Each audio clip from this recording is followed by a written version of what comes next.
Class 10th NCERT maths 7/5/8/5/2020 8 तारीख है। देखिए, ये पहला क्वेश्चन आपका था, ये विविध प्रश्नावली से पहले का है, लेसन नंबर 2। जांच कीजिए कि पहला बहुपद दूसरे बहुपद का गुणनखंड है या नहीं है।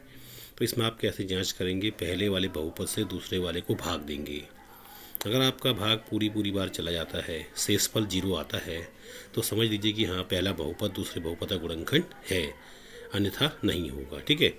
अब मैंने यहाँ पर t² - 3 से इसको भाग किया। देखिए, ये दिखा रखा है भाग करना। t² लिखा है, यहाँ 2t⁴ है, तो इसको कितने से मल्टीप्लाई करें कि 2t⁴ हो जाए? तो 2t² से इसको गुणा करेंगे।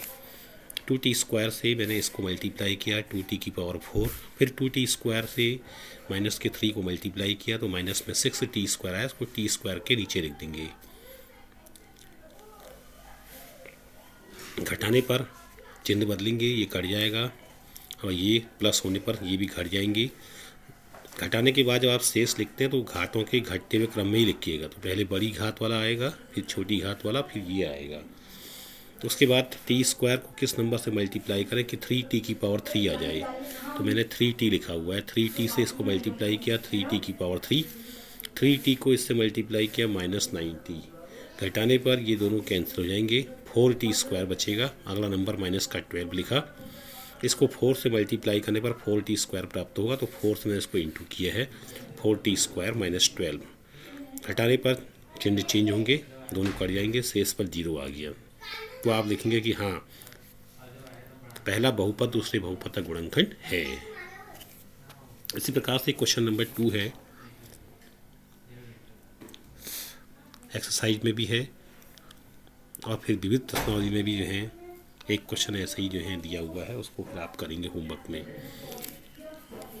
4 घात का एक गुणनखंड दिया हुआ है आपको, इसके 4 शून्यक आपको निकालने होंगे, 2 शून्यक आपको दिए हैं। तो जो 2 शून्यक आपको दिए हैं, पहले उनसे द्विघात समीकरण आप तैयार करेंगे। जैसे हमने पहले प्रश्नावली में पढ़ा था, x² - शून्यकों का योगफल गुणा x प्लस गुणनफल बराबर 0। इसमें x² जहाँ पर शून्यकों का योगफल लिखा है, वहाँ पर इन दोनों को आप जोड़ेंगे, दोनों कट जाएंगे, 0 आ जाएगा। यहाँ पर गुणा करेंगे तो ये -5/3 आ गया। ठीक है, बराबर 0।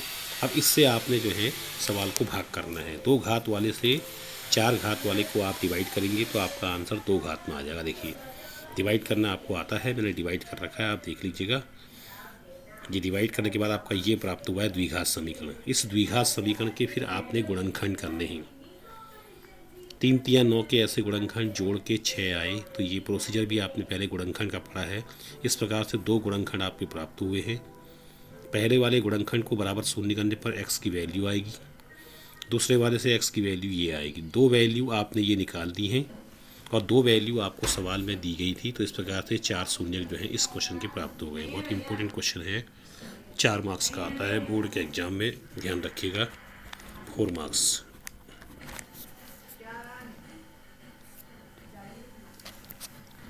इसके बाद होमवर्क में आपने विविध प्रश्नावली में ऐसा ही एक क्वेश्चन है, और ऐसा ही एक क्वेश्चन एग्जाम्पल में भी दिया है बुक में, वो आप देख लीजिएगा, कर लीजिएगा, और जहाँ पर नहीं आएगा व्हाट्सएप में आप पूछ सकते हैं।